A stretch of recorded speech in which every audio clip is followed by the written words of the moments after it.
এই mutton curry একবার খেলে ভুলতে পারবেন না, একদম বিয়েবাড়ির স্বাদ। কেন বিয়েবাড়ির মাংস এত স্বাদ হয় জানেন?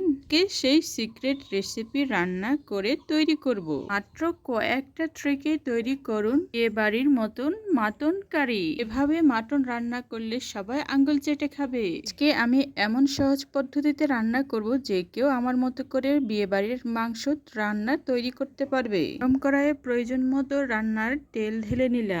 বাসায় রান্না করার জন্য আপনি যে কোনো ধরনের আপনার রান্নার তেল ব্যবহার করতে পারেন। পর্যাপ্ত পরিমাণে যখন তেলটি গরম হয়ে যাবে তখন আমার কুচি করে রাখা পেঁয়াজগুলো আমি গরম তেলে ছেড়ে দেব।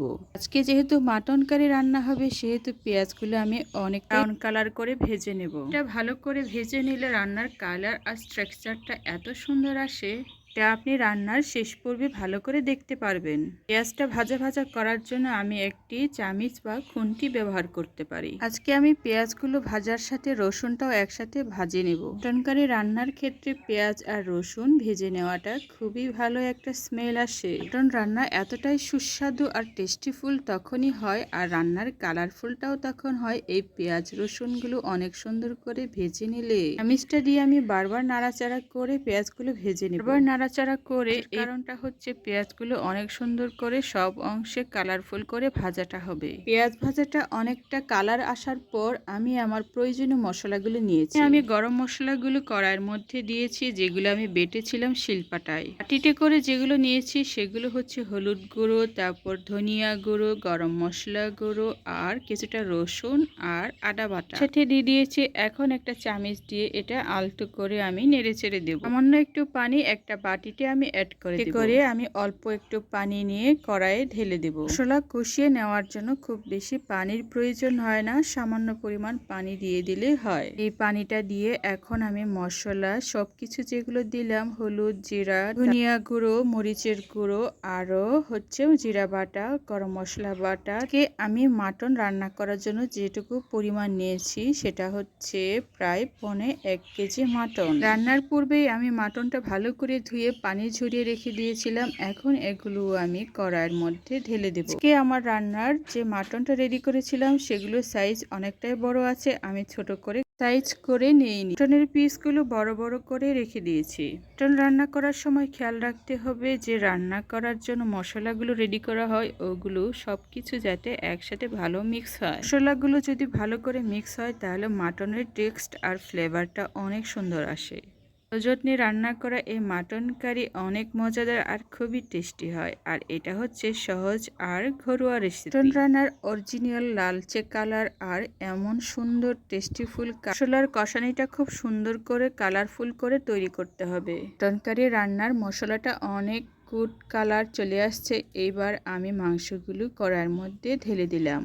মাংসগুলো কড়াইয়ের মধ্যে ঠিক এইভাবে দিয়ে দেওয়ার পর একটা চামিচ বা খুন্তি একটা ভাজা কাঠি দিয়ে নেড়েচেড়ে নিব। মশলাগুলো যাতে মাংসের প্রতিটি লেয়ারে লেগে যায় ঠিক এমনভাবে নেড়েচেড়ে নেব। এখন হবে আমার মাংস কষিয়ে নেওয়ার কাজ। সামান্যটুকু পানি দিয়ে এখন মাংসটা খুব যত্ন সহকারে কষিয়ে নিতে হবে। মাংস কষিয়ে নিয়ে তারপর না পানি দিতে হয় রান্নার ঝোলের জন্য। একটু পানি দিয়ে আমি ভালো করে এটা নেড়েচেড়ে দিচ্ছি। ছেড়ে দিলে ভালো করে এইটা অনেকটাই পেঁয়াজগুলো গলে যাবে, যেগুলো রসুন ছিল সেটাও গলে যাবে। মাটন কারি রান্নার সময় অনেকটাই ঠিক এইভাবে কালার আসবে, পরবর্তীতে আবার নতুন অনেক সুন্দর কালার চলে আসবে রান্নার শেষ মুহূর্তে। মাটন কারি মার হাতে অনেক মজা করে খেয়েছিলাম, আর আমার নানিও খুব অনেক সুন্দর করে ফুলভাবে রান্না করে খাওয়াতো আমাদের। ওদের হাতে অনেক মজাদার রান্নাগুলো ছোটবেলায় অনেক খেয়েছি, এইবার আমি রান্না করছি ঠিক ওদের মতো করে। ছোটবেলায় মা দাদিদের হাতে খেতে এতটাই টেস্টি লাগতো যে খুব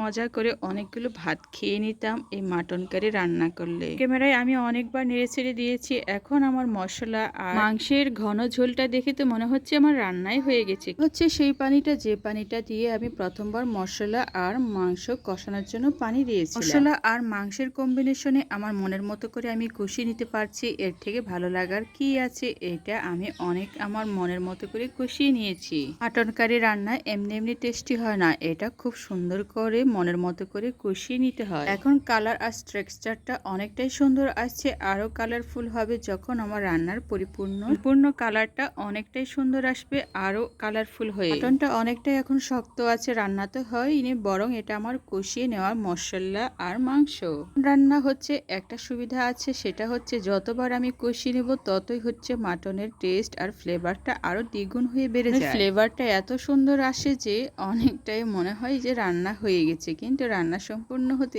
অনেকটাই আমার আরেকটু সময় লাগবে। এই মশলা দিয়ে আমি অনেকটাই মাংসটা ভালো করে কষিয়ে নিচ্ছি। আমি এই রান্নাটা করছি আমার মেয়ের অনুরোধে, কারণ সে বলছিল, মামা তুমি তো বিয়ে বাড়ির অনেক সুন্দর রান্না করতে পারো আর রান্নাও করো, আজকে মজা করে পরিবারের জন্য রান্না করে দাও। আর হাতে তৈরি মাটন কারি বিয়ে বাড়ির টেস্টি ফুল করে তুমি যে রান্না করো, ওই রান্নাটা আমার খুবই খেতে ইচ্ছে করছে। ওর কথাগুলো শোনার পর আমি আর দেরি করিনি, যেহেতু আমার মাংস রেডি করাই ছিল, আমি চটজলদি করে বিয়ে বাড়ির স্বাদে এই মজাদার আর এই টেস্টিফুল মাটন কারিটা আমি রান্না করতে শুরু করে দিলাম।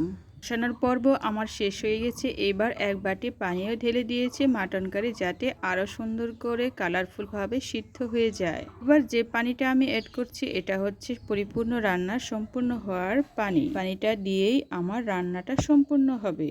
দুবারের মতো পানি দিয়েছি। প্রথমবার তো মাংসের নিজস্ব পানি দিয়ে আমি কষিয়ে নিয়েছি, তারপর এক বাটি পানি দিয়ে আমি আবার কষিয়ে নিয়েছিলাম, আর এইবার হচ্ছে পরিপূর্ণ রান্নার জন্য আমি পানিটা দিয়ে দিচ্ছি। মাটন কারি টেস্টিফুল করে তৈরি করার জন্য আমি 1-2 টেবিল চামচ দইও দিয়েছি।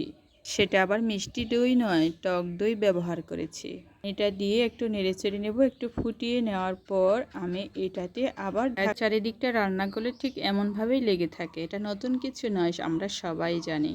ঢাকনাটা দিয়ে দেওয়ার ফলে এখন আমার মাংসটা অনেকটাই নরম হবে আর অনেকটাই টেস্টিফুল আর কালারফুল হবে আমার মাটন কারি বিয়ে বাড়ির টেস্টিফুল রান্নার সময় সবসময় একটু চোখে চোখে রাখতে হয় আর চুলার পাট থেকে সরে যেতে হয় না। কারির চেহারাটা আমার ঠিক অনেকটাই সুন্দর আসছে, অনেক কালারফুল ভাবে এখন আমার চোখের সামনে ভেসে উঠছে। এটা খুলে নিয়ে আমি একটা ভাজা কাঠি দিয়ে অথবা তরকারি নাড়া চামচ দিয়ে একটু নেড়ে চেড়ে দিচ্ছি। টুনটুনিরা তো বারবার জিজ্ঞেস করছে, মামা তোমার রান্না কি হয়েছে, আমরা কিন্তু অপেক্ষায় আছি।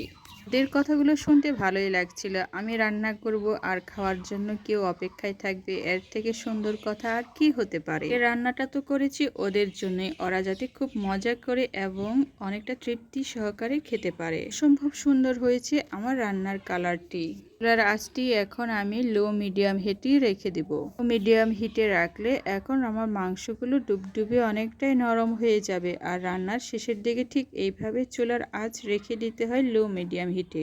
মাংস আর মশলার মধ্যে একটা কম্বিনেশন হয়, আর ওই কম্বিনেশনে মাংসের ফ্লেভার আর টেস্টটা আরো 3 গুণ বেড়ে যায়। এই ধীরে ধীরে এখন আমার মাংসের বুদবুদ চিত্রটা ফুটে উঠছে, আর দেখতেও কিন্তু সেই রকম লাগছে। তৈরি হয়ে গেছে আমার বিয়ে বাড়ির স্বাদের মাটন কারি আর ঘন ঝোল, দেখতে কি অসাধারণ সুন্দর লাগছে, আরো টেস্টিফুল লাগবে। আর যারা আমার ভিডিওটি দেখেছেন সাবস্ক্রাইব করতে ভুলবেন না কিন্তু।